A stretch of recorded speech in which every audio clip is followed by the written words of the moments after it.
watatu Mwai Kibaki, si unajua alikuwa rafiki ya Wameru sana. Si wale walimshikilia zaidi walikuwa timu ya kutoka wakana Teguo. Watu yake walikuwa Kiraito, Mwiraria, hiyo grupu yote. Na yeye alitupenda sana. Alitupatia Mudhaura, katupatia PS wengi. So sisi tuko na hiyo historia na tunashukuru ule mzee ambaye ametoka hapa, the late Mwai Kibaki did a lot of work. Did a lot of work. Yeye ndiye alitujengea ile super highway ya Thika ikakuja mpaka Keno, almost 50 kilometers. Akapanua uchumi wa sehemu hizi zetu. Si ni kweli? Through the super highway. Wale walikuwa na mali along the super highway ikapanda bei, plot na manyumba. Ni kweli? Neema kana tema.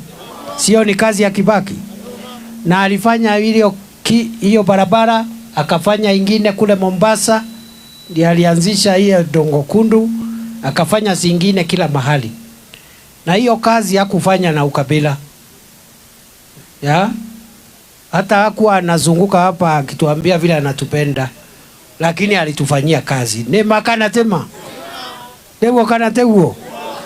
Mheshimiwa Uhuru pia hiyo dual carriageway mahali aliipata Keno, ameisukuma ikakuja mpaka hapa Marwa.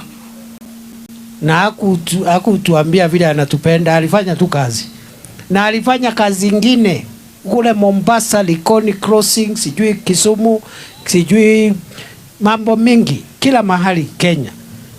Kwa hivyo lazima tujue ya kwamba inawezekana kiongozi kusaidia nchi nzima. Na kusaidia nchi nzima sio kuachilia mahali mtu ametoka. You can build where you come from and build the rest of Kenya. Ama namna gani? Especially those of us who are national leaders. Unajua MP amechaguliwa kwa local area. Governor amechaguliwa in a local area.